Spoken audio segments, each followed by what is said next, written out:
আর মাওলানা নিজামী ফাঁসির মঞ্চে গিয়ে বলেছেন, আমি এই ফাঁসির রশি থেকে গোলাপের খুশবু পাচ্ছি। ওনাকে কারারক্ষীরা এসে বলে যে স্যার আজকে তো আপনার ফাঁসির হবে। আলহামদুলিল্লাহ, আপনারা আমার পরিবারকে খবর দিচ্ছেন, পরিবার আসলে জানাই যে ওকে। তো সময় যখন হয়েছে কারারক্ষীরা আসছে ওনাকে ধরে নেওয়ার জন্য, বলে যে আপনারা ধরে নেবেন কেন?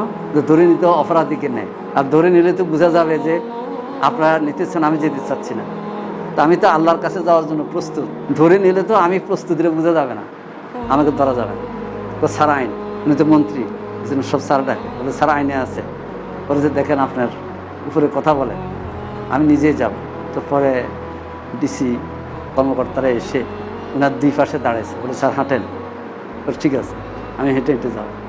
দুই পাশে কাগজে যাতে বোঝা যায় যে ওরা বলবে যে ধরে নিচ্ছে, আসলে ধরে নেন। ঠিক আছে, ফাঁসির মঞ্চ পর্যন্ত গিয়ে উনি ফাঁসির রশিদে ধরে বললেন যে আল্লাহ, জীবনের তত তার সেগোড়া দিয়েছি, মানুষদেরকে সংগঠনের দাওয়াত দিয়েছি, আজকে আমার সে মাহেন্দ্র খন তোমার সাথে মিলিত হওয়ার সে রশিদে পেয়েছি, এ কথা বলে চুমু লাগাইছে। তখন পাশের কর্মকর্তারা বলতে স্যার স্যার এটা তো উনি তো দিয়ে দিয়েছেন চুমু দিয়ে, পরবর্তী পর্যায়ে তারা বাকি কাজ করেছে।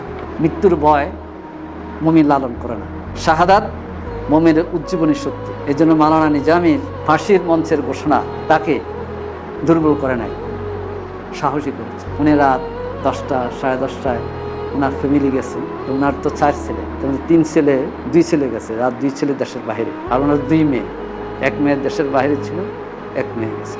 আর আমাদের যারা ওনার আত্মীয় স্বজন ডাকে, ওনার wife Mrs Shamsun Nahar Nizami Manarat international স্কুলের উনি প্রিন্সিপাল ছিলেন, শামসুন নাহার নিজামী। উনিও রাজশাহী বিশ্ববিদ্যালয়তে উদ্ভিদ বিজ্ঞানে পাশ করা একজন। তো বেগম শামসুন নাহার নিজামী, ওনার 2 ছেলে ব্যারিস্টার মোমেন আর ডাক্তার খালিদ, উনি সবাইকে খোঁজখবর নিলেন এবং বললেন, দোয়া নিলেন। মহসিনা হচ্ছে সাইফুল্লাহ মনসুরের ওয়াইফ, যে সাইফুল্লাহ মনসুরের গান শোনাতেন, ওনার বড় জামাই। আর ওনার সেকেন্ড জামাই হচ্ছে শিবিরের সাবেক সেক্রেটারি জেনারেল ব্যারিস্টার নজরুল, শিবিরের সেক্রেটারি জেনারেল ছিল। আর বড় জামাই সাইফুল্লাহ মনসুর, আর বড় মেয়ের নাম হচ্ছে মহসিনা। উনি বলছে, মহসিনা চিন্তা করো না, তোমার নামে আমি করেছি, তুমি বড় মেয়ে, আমাকে মানুষ মহসিনার বাবা ডাকত, বড় ছেলে বড় মেয়ের ডাকে না, বলে তুমি আমার বড় মেয়ে, তো আমি চলে যাচ্ছি, সফর করবে, সবাইকে বোঝাবে। দেখো বড় মেয়েকে সান্ত্বনা দিচ্ছে যে তোমার নামে আমাকে ডাকতে হবে। আর ছেলেদেরকে বুঝাই দিল। পরে যাওয়ার সময় মিসেসকে বললো যে কোন জামাটা পরে যাও, তোমরা সিলেক্ট করে দাও। তো এই যে কথা বলা, এটার মধ্যে আছে যে স্বাভাবিক প্রস্তুতিতে কোথায় যাচ্ছে, ফাঁসির মঞ্চে যাচ্ছে। ওনার বড় ছেলে যেটা, ওটার নাম হলো নাকিবুর রহমান তারেক, ওর নামের এক অংশ হচ্ছে নাকিব। তো উনি আবু নাকিব লিখতেন পত্রিকায়। তোমরা সোনার বাংলার সংগ্রাম যদি আরও 15 বছর আগে দেখো, উনি পত্রিকায় লিখলে এই নামে লিখতেন, আবু নাকিব, অর্থাৎ মতিউর রহমান নিজাম। তো তারেক আমেরিকাতে থাকে, আমার সাথে কথা হইলো, বললাম যে তারেক, তো তারেক আমাকে বললো যে আলহামদুলিল্লাহ ভালোই আছি। একটু কথা বললো যে দেখেন আব্বার এতেকালের পরে তো আমার ছেলে জন্ম নিল, আলহামদুলিল্লাহ। তো ছেলের নাম রেখেছি মতিউর রহমান নিজাম।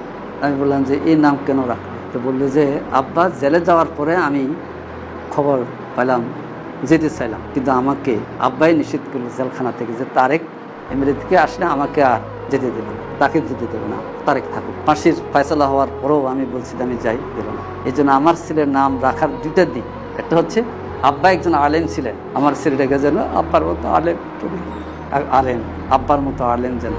দ্বিতীয় হচ্ছে আব্বারকে দেখি নেই, তার দিকে তাকালে যেন আমার আব্বার শূন্যতাটা পূরণ হয়ে যায়। এই জন্য ইসলামী আন্দোলনের চলে যাওয়া এটা খুব কঠিন বিষয় না। 2টা কথা বলে শেষ করব।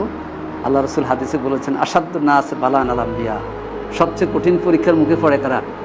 আম্বিয়া কারাম। সুম্মাল আমসাল সুম্মাল আমসাল। তো নবীরা তো কঠিন পরীক্ষা দিচ্ছে, জ্বলন্ত আগুনে নিক্ষিপ্ত হয়েছিলেন কি হযরতে ইব্রাহিম আলাইহিস সালাম। তারপরে ঈমান ছাড়ছে, হাসবুনাল্লাহু নি'মাল নি'মান নাসির। এরপরে যারা তারা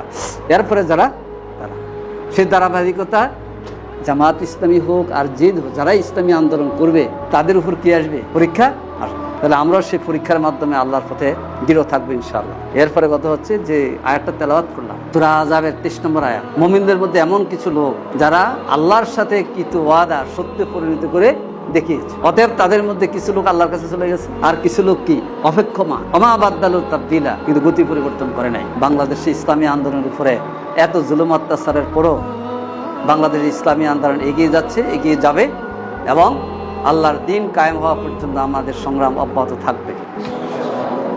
আল্লাহ তাআলা আমাদের সকলের নেক খেদমতকে কবুল করুন। মাওলানা নিজামী সহ সকলের খেদমতকে আল্লাহ কবুল করুন। আল্লাহ তাআলা মাওলানা নিজামীকে জান্নাতুল আলা, জান্নাতুল ফিরদাউসের আলা দান করুন। আল্লাহ তাআলা তার জীবনের সকল খেদমতকে কবুল করুন।